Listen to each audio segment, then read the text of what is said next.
Hola a todos. Hoy vamos a darle una vuelta a una de las ideas más básicas que nos han enseñado sobre biología. Una idea que, si la miramos bien, podría cambiar por completo cómo vemos nuestro propio cuerpo.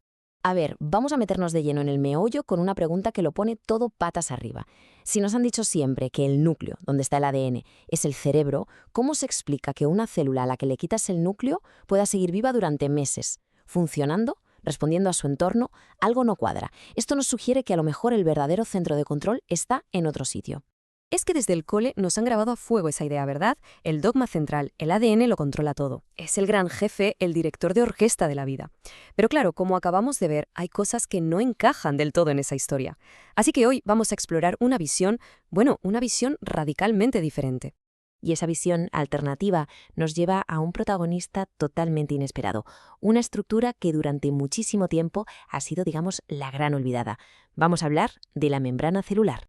Y una de las razones por las que casi nadie le hacía caso es que es increíblemente fina, solo 7 millonésimas de milímetro de grosor, tan delgada que hasta que nos inventó el microscopio electrónico ni siquiera se pudo confirmar que existía. Parecía una simple bolsa, un envoltorio, pero las apariencias, ya se sabe, engañan. Y la prueba más fuerte, la más contundente, viene de las formas de vida más sencillas del planeta. Pensemos en los procariotas, como las bacterias. No tienen núcleo. Su ADN anda flotando por ahí dentro.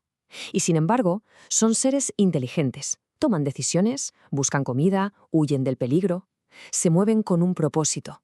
Entonces, la pregunta del millón es, si no tienen núcleo, ¿de dónde sale esa inteligencia? Pues la única estructura compleja y organizada que tienen es, efectivamente, la membrana.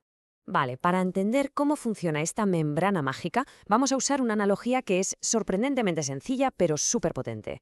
Así que, por un momento, olvidémonos del laboratorio y vayámonos a la cocina. La idea es visualizar cómo está construida la membrana de una forma que sea muy fácil de recordar. Y todo empieza con un poco de pan y mantequilla. Imaginemos que tenemos 2 rebanadas de pan y en medio una capa de mantequilla. El pan sería la parte de fuera de la membrana y la mantequilla la capa de grasa que hay en el interior.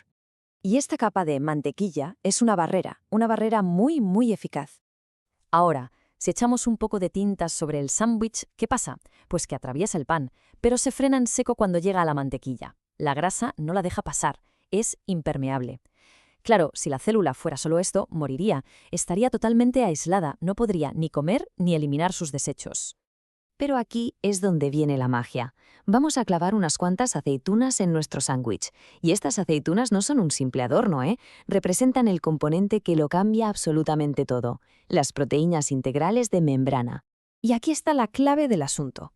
Cuando la tinta llega a una de estas aceitunas huecas, ¡zas!, consigue pasar.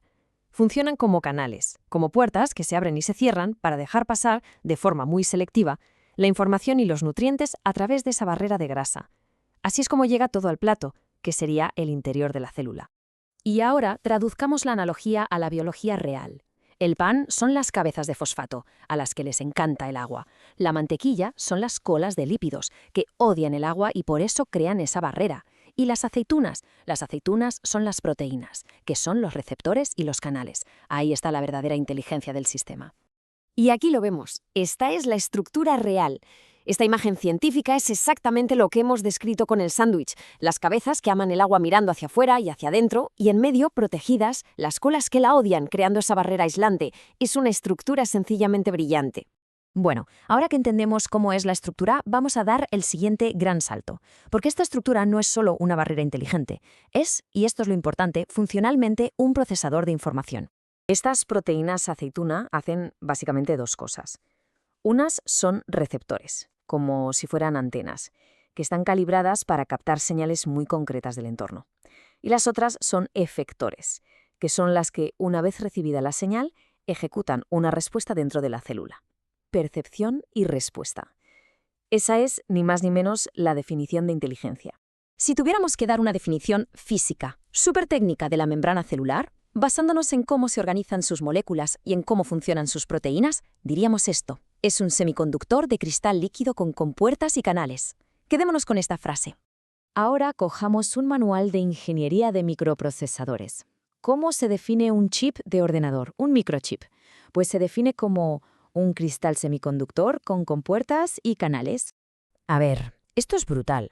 No es una coincidencia, ni siquiera es una metáfora. Es lo que se llama una homología funcional.